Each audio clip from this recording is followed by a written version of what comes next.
Bonjour mes chers amis, j'espère que vous avez regardé la première partie du documentaire sur le voyage à Mozambique.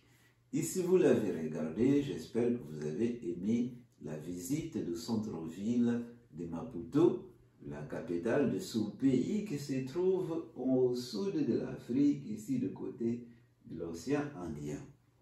Eh bien, maintenant je vous invite pour la suite du voyage, notamment la visite de l'université Edouard Mondlane, le campus universitaire de la principale université de Mozambique, là où il y a quelques années, j'ai commencé ma carrière de professeur universitaire avant de venir travailler en France.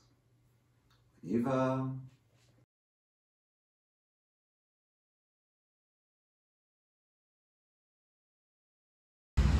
L'entrée de l'université Edouard Mondlane. Edouard Mondlane, c'est le monsieur que vous voyez là-bas,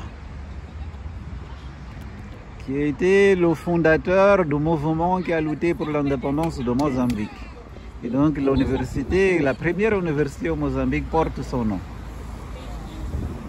Commençons donc la visite de l'université. Alors, voilà, nous sommes ici tout au début. Moi, je viens de rentrer par là, qui est l'entrée principale de l'université Edouard Mondlane. Et donc, si on continue comme ça, il y a le bâtiment de rectorat, c'est-à-dire la présidence de l'université. Ça, c'est la faculté d'agronomie.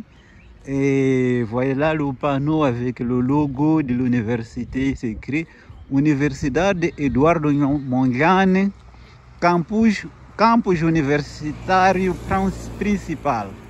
Universidade Edouard Mondlane, campus universitário principal.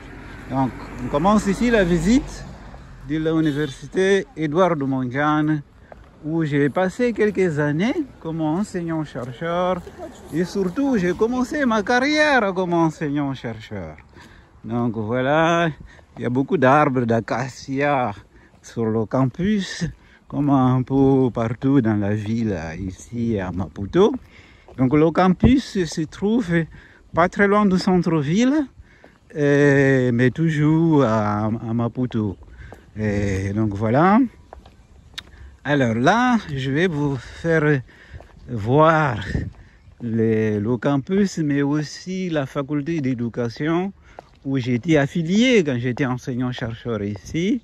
Je ne sais pas si je pourrais aller. Moi, j'étais au département de psychologie de cette université. Et autre chose que je voulais vous expliquer, c'est qu'au Mozambique, grosso modo, il y a 3 universités. Une université par région. Il y a une université au sud de Mozambique. La région sud de Mozambique, c'est l'université Edouard Mondlane. Il y a une université au centre de Mozambique, une université au nord de Mozambique. Ensuite, il y a une 4e université qui, elle, a des campus un peu partout dans toutes les provinces de Mozambique. Il y en a 10 provinces. L'université Edouard Mondlane, c'est la plus grande université de Mozambique. Alors là, vous voyez, c'est écrit Reitoria en portugais. En fait, c'est ce bâtiment que vous voyez là. Le bâtiment que vous voyez au loin là-bas, c'est le rectorat. Ça veut dire là où il y a la présidence de l'université. Edouard Mondlane.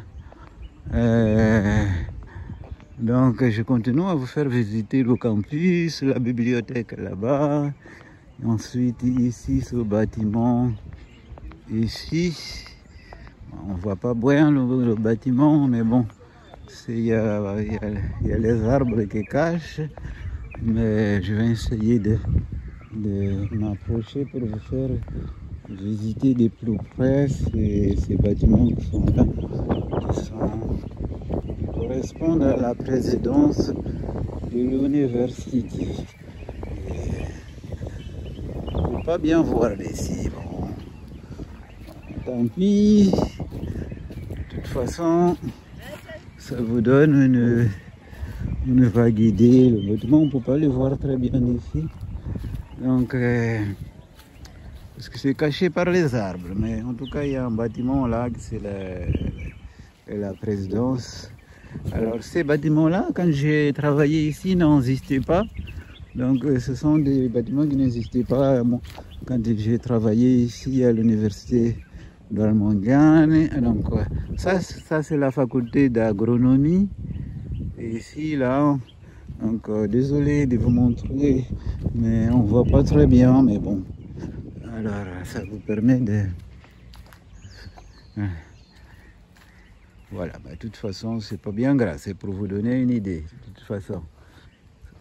Bon dia. Bon dia. Je salue quelqu'un. Je ne le connais pas, je le salue, c'est tout.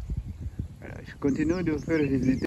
Alors là, vous voyez, c'est écrit Reitoria en portugais. En fait, c'est ce bâtiment que vous voyez là. Le bâtiment que vous voyez au loin là-bas, c'est le rectorat. Ça veut dire là où il y a la présidence de l'université. Donc voilà le bâtiment du rectorat de l'université Eduardo Mondlane. Donc le rectorat de l'université Eduardo Mondlane, c'est ça le bâtiment principal. Vous avez là-bas le drapeau de l'université et ensuite le drapeau de Mozambique et les étudiants, je ne sais pas c'est qui sont là. Donc voilà, il y a beaucoup d'arbres, c'est verdoyant. Donc on va continuer la visite du campus.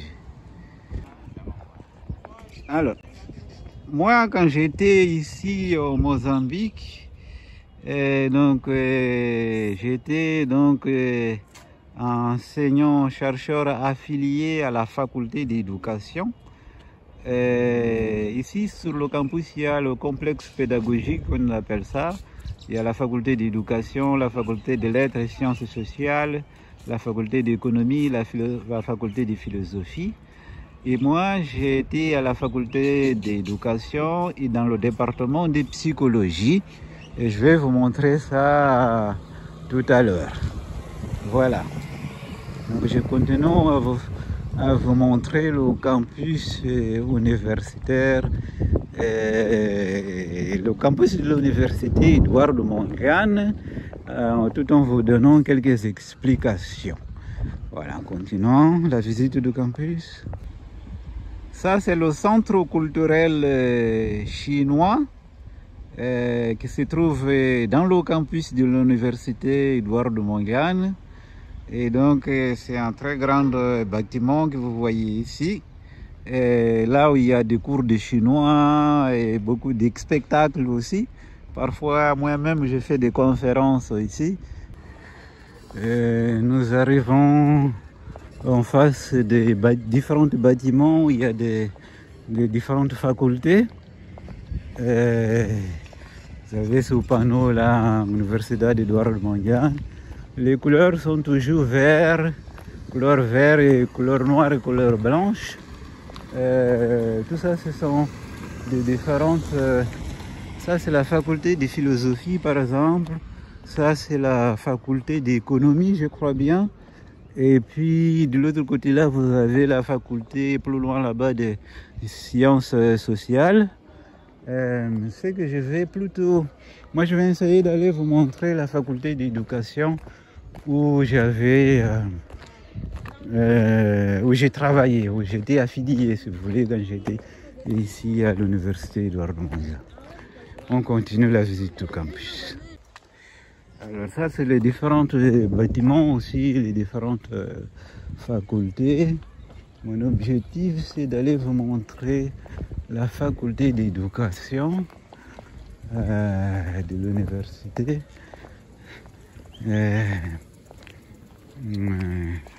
Je pense qu'on va bientôt arriver à la faculté d'éducation. Voilà, là nous sommes à la faculté d'éducation de l'université Eduardo Mondlane. Le principal bâtiment de la faculté, c'est celui-là là, que vous voyez ici. Et donc moi j'étais enseignant, chercheur ici. Mais je vais vous montrer là où j'avais mes bureaux, comme vous voyez ici c'est écrit Faculdade, vous voyez c'est écrit Faculdade de Educação. Donc c'est là, il y a des salles de cours, mais mes bureaux, je vais vous montrer là où il y avait mes bureaux. Donc mes bureaux n'étaient pas vraiment ici. Donc je vais vous montrer là où il y avait mes bureaux. Toujours sur le campus, je vous montre un petit peu les différents bâtiments du campus de l'université. Et je vais encore une fois, vous allez vous montrer où j'avais mon bureau quand j'ai travaillé ici. Vous voyez les étudiants qui sont ici, il y a beaucoup d'arbres d'acacia, un peu comme partout. Et donc ce sont les étudiants qui rigolent là-bas, qui me regardent. Et certains étudiants sont ici assis. Et donc là, je vais encore une fois vous montrer où sont mes bureaux, où étaient mes bureaux. Donc pour vous expliquer des choses sur... Alors, je vais plutôt filmer de l'autre côté parce que... Tudo bem? É para sair bem, não é? É para eu mostrar lá na França, os estudantes aqui em Moçambique. Vou mostrar os franceses. Ah, bonjour, não é? Vou dizer para vir vos buscar, hein? Allez, obrigado. Yeah. Donc, est-ce que mes bureaux étaient... Peut-être, je ne sais pas si je dois filmer de ce côté-là, parce que j'avais mes bureaux exactement... Je vais peut-être filmer de l'autre côté, là-bas. Parce que, comme ça, je vous montrerai vraiment là où il y a... De l'autre côté, peut-être on voit bien où j'avais mes bureaux. Alors. Donc, je vais... Peut-être qu'ici, voilà, d'ici c'est mieux. Ici c'est mieux. Et donc, voilà.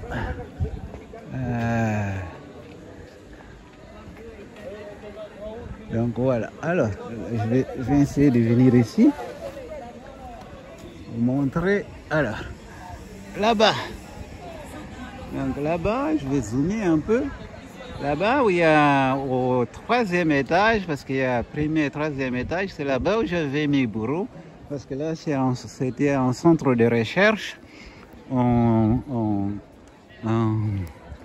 centre de recherche. Donc j'étais à côté ici, c'est la faculté d'éducation. Et puis nous, on avait nos bureaux ici, là.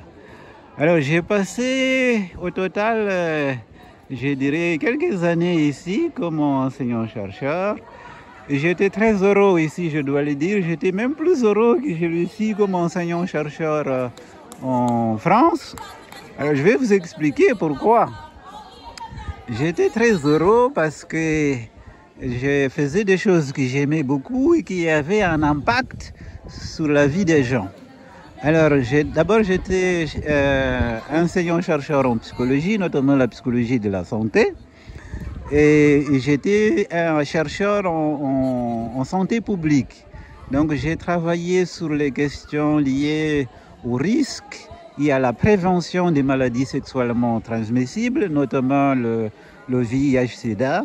J'ai fait par exemple une recherche sur l'adhérence au traitement entre antirétroviraux par exemple, et ce qu'on appelle le PrEP. Les PrEP, ce sont des médicaments pour prévenir la prévention par le VIH, qui ce sont des recherches qui ont un impact important parce que c'est ces recherches-là qui ont permis l'introduction notamment de la prévention, de la traitement prophylactique contre le VIH pour des publics, disons, vulnérables comme les hommes qui ont des relations sexuelles avec les hommes, les gens qui font un travail de prostitution, des choses comme ça, et des jeunes filles notamment, parce que les chiffres de la contamination sont très très élevés ici. J'ai fait des recherches, par exemple, sur l'éducation sexuelle dans les écoles. J'ai écrit des manuels qui sont utilisés dans les écoles jusqu'à aujourd'hui. Et ça, c'est aussi une recherche qui a eu un très très grand retentissement. Et j'ai fait des recherches sur la dyslexie, par exemple, le trouble d'apprentissage qui a permis aussi d'introduire, de tenir en considération dans l'enseignement primaire, notamment les troubles d'apprentissage. J'ai pu parcourir, j'ai fait par exemple une recherche sur... il y a beaucoup de gens ici qui s'appliquent des crèmes pour éclaircir la peau, pour dépigmenter la peau, pour s'éclaircir en quelque sorte. C'est des influences en quelque sorte, des canons de beauté qui sont liés à une peau claire. Seulement, c'est des problèmes, c'est dangereux pour la peau, ça crée des problèmes des maladies de peau, des cancers parfois même. Donc j'ai fait une recherche qui a eu un très grand retentissement et ça a permis aussi d'avoir ici aussi des politiques très précises sur ce sujet-là, notamment sur la vente des crèmes. Donc j'ai fait beaucoup de choses en tant que chercheur qui ont eu un impact sur la vie des gens. J'avais une émission à la télévision d'éducation sexuelle. Les premières émissions dans lesquelles on parlait de sexualité à la télévision, c'était moi qui l'ai faite. Donc vous voyez, j'ai fait beaucoup de choses qui ont eu un impact sur la vie des gens et ça m'a rendu très heureux. Et ensuite, alors il y a des choses que je vais vous expliquer aussi, c'est que quand on est un enseignant-chercheur ici, en tant que professeur d'université, par exemple, on a des assistants. Donc on a des assistants, ce qui fait qu'on a des cours, mais on ne donne pas beaucoup de cours parce qu'on a des assistants pour ça, et donc ça dégage le temps pour faire autre chose. En termes de salaire, franchement, le salaire qu'on a ici, si on tient en compte le coût de la vie, la différence, il y a une différence, mais elle n'est pas vraiment très grande. Et surtout qu'il y a un enseignant-chercheur, par exemple un professeur des universités ici, en fait, il gagne mieux sa vie que moi en Europe. La plupart d'entre eux gagnent mieux leur vie que moi en Europe. Pourquoi? Parce qu'ils ont leur salaire. Et ensuite, ils font beaucoup d'autres choses. D'abord, ils donnent des cours dans les universités privées, et qui, elles, payent assez bien, puisqu'ils sont très chers. Il y en a beaucoup d'universités privées. Il y a, je crois, une 50aine d'universités privées ici, qui coûtent très cher pour certaines. Donc, ils ont un revenu par là. Ils travaillent souvent comme conseillers dans les cabinets ministériaux, dans les ONG, dans les boîtes de consulting, donc ils gagnent de l'argent comme ça. Donc, en fait, souvent ils me demandent qu'est-ce que tu fais en France, parce que de toute façon, tu gagnes moins ta vie là-bas que nous ici. Ça fait bizarre, mais c'est comme ça. Mais je suis parti pas pour des raisons financières.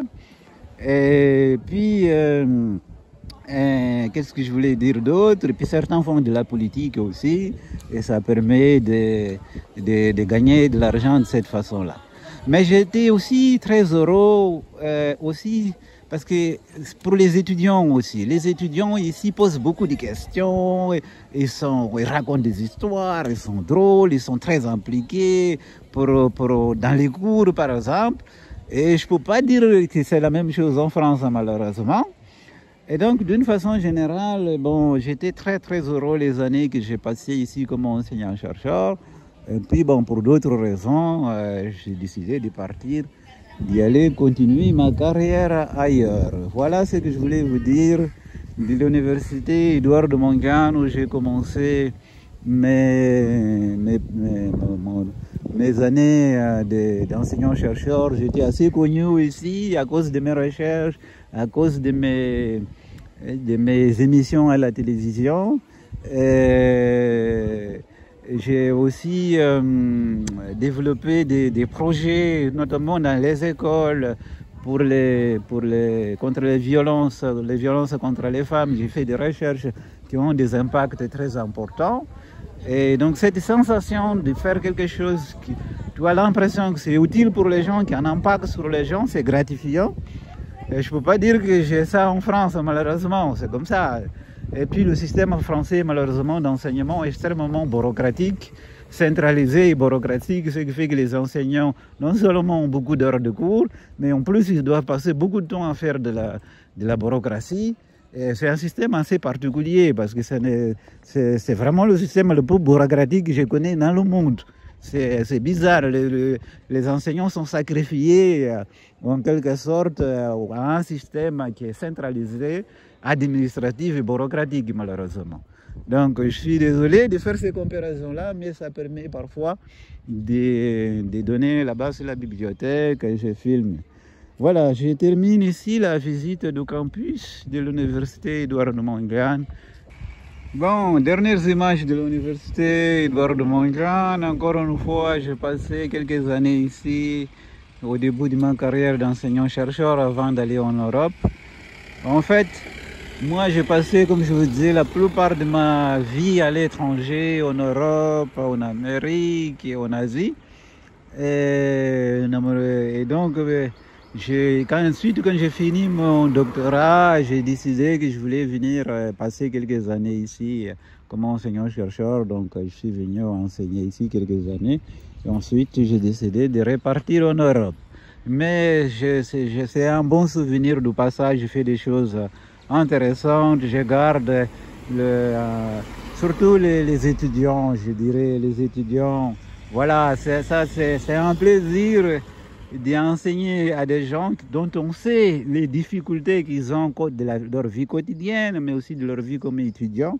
Le manque de matériel, certains sont arrivés, n'ont pas mangé, certains peut-être, ça fait 12 jours qu'ils ont eu peut-être un seul repas consistant, mais ils ont quand même le sourire, ils posent des questions, ils vous bousculent, ils racontent des histoires, ils cherchent des exemples dans la vie quotidienne pour soutenir votre cours.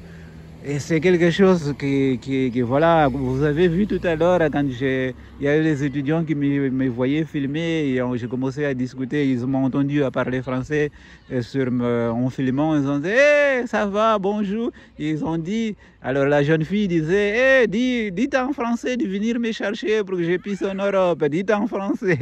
Donc, ils ont toujours quelque chose comme ça de plaisanterie à dire. Voilà, c'est un bon souvenir. Je ne peux pas dire la même chose en Europe, malheureusement, je ne peux pas. C'est un peu tristonné, l'université en Europe. Ce n'était pas comme ça quand j'étais étudiant en Europe, mais ça devient de plus en plus assez triste, malheureusement à cause des règles, des normes sociales qui rendent les interactions sociales de plus en plus difficiles. Voilà, c'est comme ça. C'est comme ça.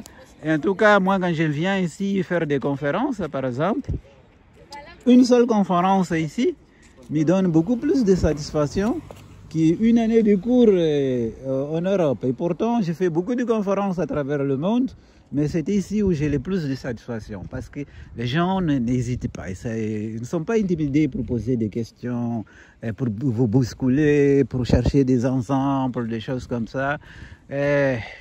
L'Europe, l'Amérique du Nord, on commence plus à privilégier la forme qu'ils le font, souvent pour des questions de revendication. Les relations deviennent adversariales en quelque sorte, confrontationnelles si vous voulez. Il y a beaucoup de choses que vous ne pouvez pas dire, vous ne pouvez pas dire ceci, vous ne pouvez pas faire de là, vous devez faire attention à ceci. Du coup, ça impute en quelque sorte la subsistance des relations sociales en quelque sorte. Voilà ce que je voulais dire. Je quitte l'université d'Édouard de Montgrane. Je ferai encore quelques conférences ici. Et puis bientôt, je partirai en Europe. Je continue à vous faire visiter ce pays, cette ville de Maputo et les environnements. À bientôt.